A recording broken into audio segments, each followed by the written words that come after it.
আর শসা পেঁয়াজ কেটেছে মিষ্টি। হ্যাঁ, সাজিয়েও দিয়েছো। দারুণ দারুণ খেতে। ভেতরে মাছটা দেখ,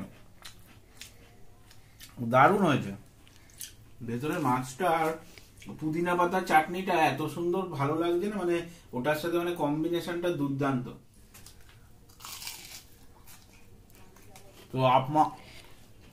তো আপনারা সবাই বাড়িতে বানাবেন, খুব গরম লাগবে।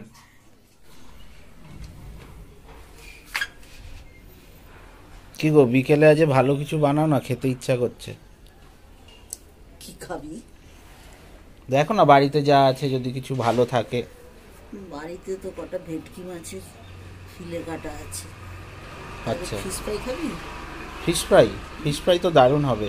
তুমি পারবে তো বানাতে? চল বানিয়ে ফেলি তাহলে। চলো, খাওয়াবে, ভালোই হবে, জমিয়ে খাবো। চলো, মাছগুলোকে একটু শুকনো করে পুছে নিই, ভালো করে ধুয়ে পরিষ্কার করে নিয়েছি। আচ্ছা, এখন জলগুলো লেগে রয়েছে না, হ্যাঁ, একটু জলগুলো শোক করবার জন্য টিস্যু পেপার যাটা আছে আমার কাছে সেটা দিয়ে একটু পুছে জলগুলো তুলে নিই। দিয়ে একটু পাতিলেবুর রস আর বিট নুন দিয়ে মেখে রেখে দেবো। পাতিলেবু না থাকলে ভিনিগার দিলেও হয়। আচ্ছা, আমি পাতিলেবুর রস আর গোলমরিচ দিয়ে আগে মেখে রেখে দেবো। 45 মিনিট মতো রাখবো। আচ্ছা, তারপরে আবার মশলা মাখিয়ে আবার 45 মিনিট রাখবো। বুঝেছিস? হ্যাঁ। এখন এটা আগে করে নিই, জলগুলো একটুখানি করে নিই। এই ভেটকি মাছের ফিলেগুলো তো আমি আর বাবা আনলাম, হ্যাঁ, এসপ্ল্যানেড থেকে, নিউ মার্কেটে যে পাওয়া যায়। খুব ভালো মাছগুলো। এটার ভিডিও তোমরা পেয়ে যাবে যদি উইকেন্ড টক্স বাংলা বলে আমার আরেকটা চ্যানেল আছে, আমি লিংক দিয়ে দেবো, ওখানে গিয়েও দেখতে পারো কিভাবে কোথা থেকে অরিজিনাল ভেটকি মাছ নিউ মার্কেটে পাওয়া যায়। মাছগুলো ভালো না? খুব ভালো মাছগুলো। বললাম তো, ওই তো এর জন্য ওই উপলক্ষে তো আনা হয়েছিল, ওই আমাদের মিষ্টির জন্মদিনের জন্য। 28 পিস মাছ হয়েছিল, এটা এখন মনে হয় আর 10 পিস হয়তো আছে, সেদিন 10 পিস আছে। ভালো হবে, আজকে ভালো করে খাবো, জমিয়ে বসে জমিয়ে খাবো, জম্পেস করে। না হয়েছে জলগুলো, পাতিলেবুর রসটা দিয়ে। এটা কচি লেবুটা, প্রচুর রস নেই, খুব বেশি রস নেই, যা আছে। এইটা মাখিয়ে রাখার এটার এমনি কোনো নেই, আষ্টানি গন্ধটা চলে যাবে। এই যে গোলমরিচটা আর বিট নুন আর পাতিলেবুর রসটা দিয়ে যদি মাখিয়ে রাখি, মাছের যে একটা আষ্টানি গন্ধ থাকে না, সেটা কেটে যাবে। সেই জন্য এটা মাখিয়ে রাখা, আর ভেতরেও একটু ঢুকে যাবে নুন টুনগুলো। আচ্ছা, ওই জন্য মাখিয়ে রাখা। লেবুর বীজটা তুলে না? হ্যাঁ, নিচ্ছি। ওই জন্য বলছি ভিনিগার হলেও হয়। আমার তো ভিনিগারটা শেষ হয়ে গেছে, দেখলাম পাতিলেবু আছে, দাঁড়া একটু বিট নুন দিই।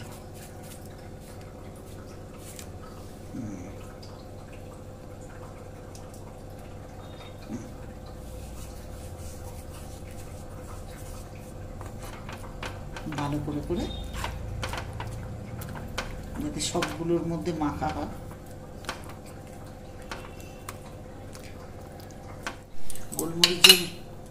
গুঁড়ো গোলমরিচের প্যাকেটটা ছিল, শেষ হয়ে গেছে তো, ওই জন্য আমি এটা গোটা গোলমরিচ ছিল, সেটাকে একটু গুঁড়ো করে নিলাম। হ্যাঁ, কি ব্যাপার, বরং এটা ভালো হলো। হ্যাঁ, এটার গন্ধটা ভালো। এই যে গোটাটা যেহেতু গুঁড়ো করে নিয়েছি, ঝাঁঝালো গন্ধ আছে, পাচ্ছিস না গন্ধটা? হ্যাঁ, দোকানের গুলো তো একদম ডাস্ট হয়ে থাকে। হ্যাঁ, ওগুলো পাউডার মতো, আর ওটার অত গন্ধ নেই, এটা একটু ভালো গন্ধ হলো এই আর কি। সেটা চাপা দিয়ে বেশ কিছুক্ষণ রেখে দেবো। সেই বলে না যে কথায় যে সেট হয়ে যাবে একটুখানি, বেশ ভালো। হ্যাঁ, ম্যারিনেটটা হয়ে থাকলে এর মধ্যে নুনটাও ঢুকে যাবে, লেবুর রসটাও একটু ঢুকে যাবে, হ্যাঁ, আর গন্ধটাও কেটে যাবে। গন্ধটাও কেটে যাবে, জন্য দেওয়া।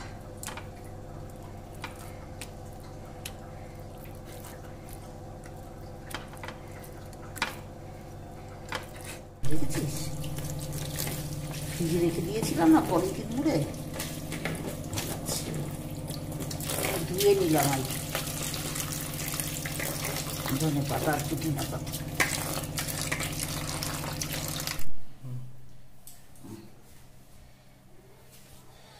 এবার হচ্ছে একটু ধনে পাতা ধুয়ে বেছে নিয়েছি, ধনে পাতাটা দিলাম।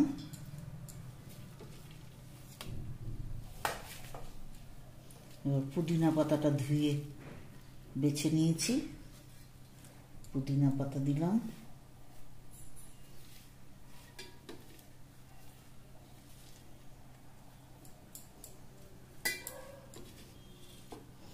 একটু রসুন ছুলে ধুয়ে নিয়েছি, এই রসুন দিলাম। পেঁয়াজ একটু ছুলে টুকরো টুকরো করে নিয়েছি, একটু পেঁয়াজ দিলাম।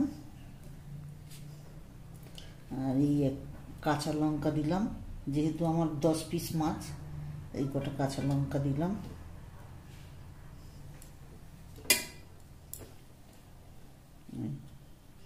এবার একটু আদা লাগে, আমার ঘরে আদা বাটা ছিল, ওই বাটাটা দিয়ে দিচ্ছি। এবার একটু পাতিলেবুর রস,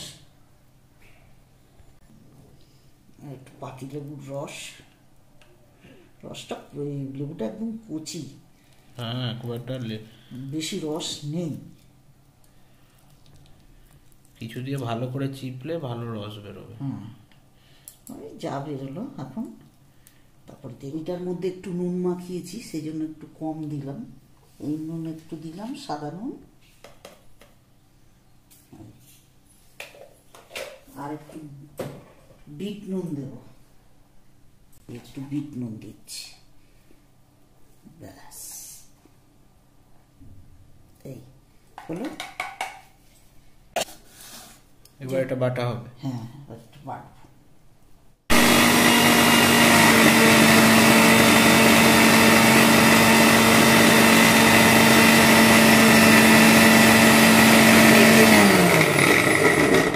কেমন হয়েছে একটু নিচ করে দেখ, সুন্দর বাটা হয়ে গেছে।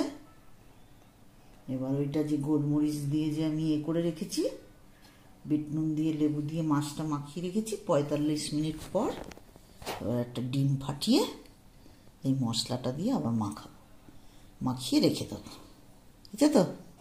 ঢাকটা খুললাম, মাখিয়ে রেখেছিলাম, বলছি ঢাকাটা খুললাম। এই যে গোলমরিচ আর লেবু দিয়ে মাখিয়ে রেখেছিল, এবার এইটা নেব, সেই পেস্টটা।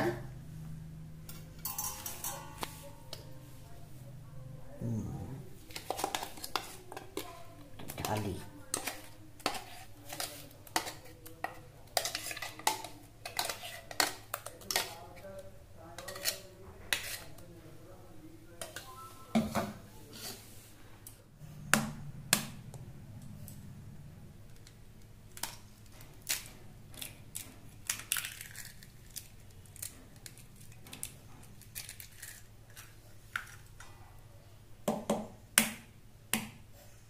এটা কত ছোট্ট ডিম রে।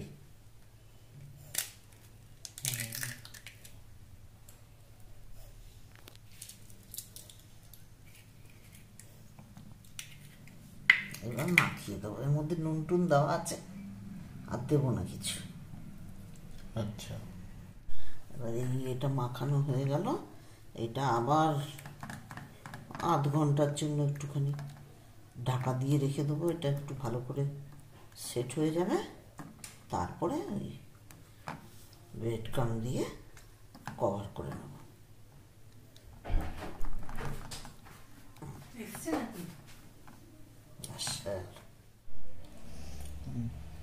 এক কোট করে আগে দিয়ে নিই, সব 2 কোটে দিতে হবে। এটা কি প্যানকো? হ্যাঁ, প্যানকো দিয়ে। প্যানকো মানে বেড ক্রাম, তাই তো? বিস্কুট গুঁড়ো দিয়েও তো করে অনেকে। হ্যাঁ, বিস্কুট গুঁড়ো দিয়েও করে, যে যেমন করে করে। অনেকে এটার সাথে আবার একটুখানি কর্নফ্লাওয়ার মাখে একসাথে দিয়ে তারপরে দেয়। এখন ফাইনাল কোট নয়, এটা হচ্ছে প্রথমে একটা, এরপরে আবার একটুখানি আমি ডিম ফাটাবো। আচ্ছা, ডিম ফাটিয়ে দিয়ে এটা 1 কোট করে দেওয়া হচ্ছে, মানে আরেকটা কোট আবার হবে আবার এরকম ফাইনাল হবে ডিমেতে চুবিয়ে, তাই তো? ডিমেতে চুবিয়ে। এইটার সাথে যে মশলাটা থাকবে, হ্যাঁ। ওই মশলার মধ্যে আর 2টো ডিম দেবো। আচ্ছা, মশলাগুলো তো নষ্ট করবো না, ওই দিয়ে তারপরে ফাইনাল কোট দিয়ে সেট করবো পিস ফ্রাই আকারে। এই সাইডগুলো সব খাপচা খাপচা হয়ে আছে না, এগুলো এই এরকম করে সাইডগুলো একটুখানি লাগিয়ে এরকম করে হালকা হাতে ঝেড়ে ঝেড়ে রাখতে হবে। দেখি আর একটু লাগবে প্যানকো। তো নর্মাল দোকানেই পেয়ে যাবে তো প্যানকো, এটা খুব পপুলার, প্যানকো বললেই দিয়ে দেয়। হ্যাঁ, একবারে বেশি ঢাললাম না। অ্যাকচুয়ালি তো এটা বেড ক্রাম। হ্যাঁ, বাড়িতেও তৈরি করা যায়। হ্যাঁ,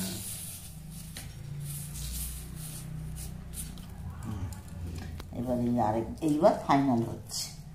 এই যে প্রথমে যেটাকে ঝেড়ে রেখেছিলাম, এইটাকে এরকম নেব, এরকম করব, দিয়ে এই তুলে নেব,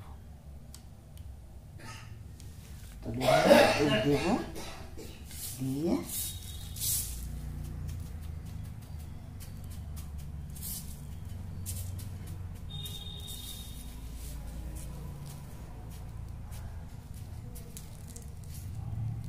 দিলাম।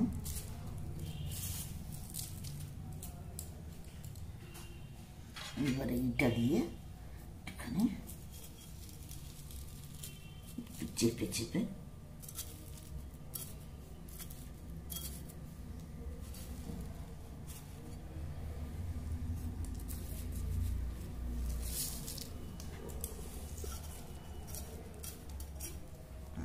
এটা 4 চৌকো শেপে আনার জন্য। হ্যাঁ, মাছগুলো একটু একটা একটুখানি ছিবড়ে বেগড়ে গেছে না। হ্যাঁ, এইবার এই রাখবো। ভালোই হয়েছে, পুরো চৌকো দেখতে, বেশ বড় সাইজেরই হচ্ছে। হ্যাঁ, এই আবার নেব, আবার নিয়ে এই 2টো ডিমের গোলা, এই ডিমের গোলার মধ্যে চোবালাম, এই তুললাম।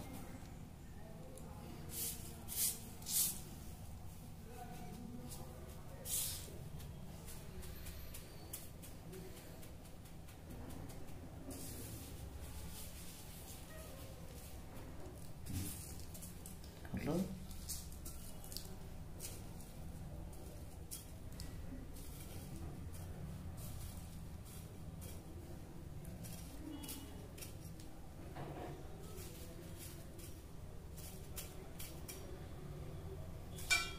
মাছগুলো যেমন শেপের হয়, পাশ দিয়ে তো একটু একটু বেরিয়ে থাকে, একটুখানি সেট করে দিলে দেখতে ভালো লাগবে আর কি।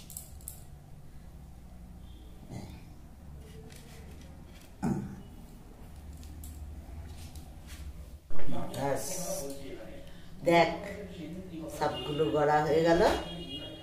এইবার একটু ভেজে নিলেই হয়ে যাবে। হাতে সময় থাকলে 10-15 মিনিট একটু সেট হওয়ার জন্য রেখে দেওয়া যায় ফ্রিজে, পারলে অনেকে, বা ঢাকা দেওয়া কন্টেনারের মধ্যে আটকে 1 সপ্তাহ রেখেও ভেজে খাওয়া যায়, একটা একটা করে, কিচ্ছু হবে না, হাওয়া যাতে না লাগে আর কি। রেডি। এই কড়াতে আমি সাদা তেল দিলাম, সাদা তেল দিয়েছি। এবার এই সাদা তেলটা বেশি গরম হওয়া যাবে না, মানে অল্প হিটে গরম হবে, আর এটা আস্তে আস্তে করে ভাজতে হবে। যদি বেশি তেল গরম হয়ে যায় ওপরটা পুড়ে যাবে, ভেতরে মাছটা আর ভাজা হবে না।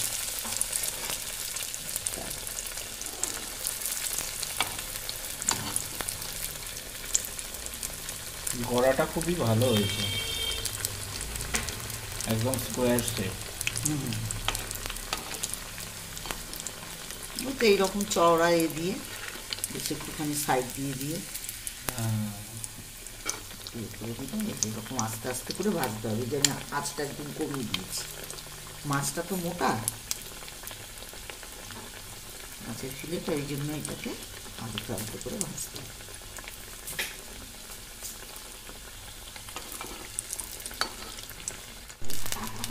উল্টে পাল্টে ঘুরিয়ে ঘুরিয়ে ভাজতে হবে আস্তে আস্তে।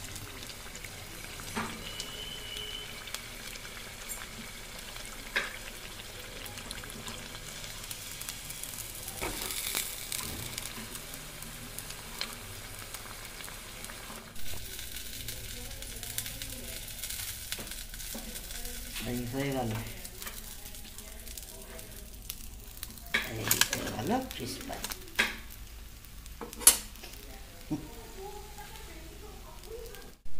যা তুই গিয়ে বস, আমি তোকে রেডি করে দিচ্ছি, খেয়ে বলবি কেমন হয়েছে।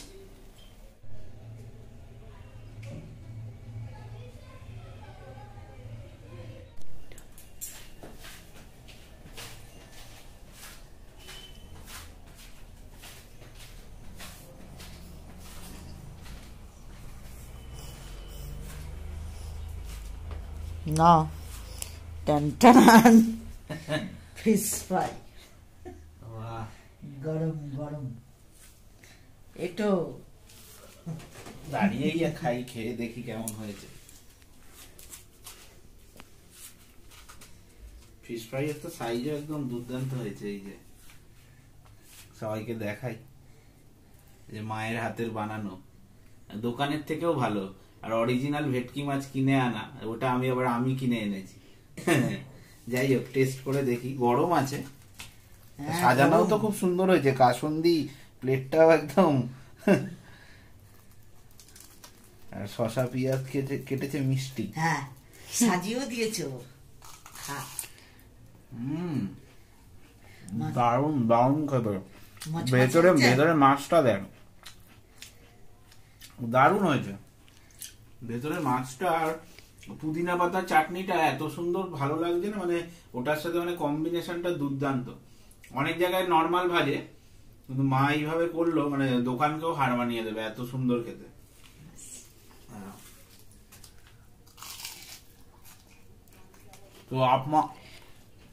তো আপনারা সবাই বাড়িতে বানাবেন। তো আপনারা সবাই এরকম ভেটকি মাছের ফিশ ফ্রাই বাড়িতে বানিয়ে খান। মা যেমন ভাবে দেখালো, আপনাদের সামনে তুলে ধরলাম রেসিপিটা। তো ভিডিও ভালো লাগলে অবশ্যই লাইক করবেন, শেয়ার করবেন, আর চ্যানেলটাকে সাবস্ক্রাইব করতে ভুলবেন না। দেখা হচ্ছে নতুন ভিডিওতে।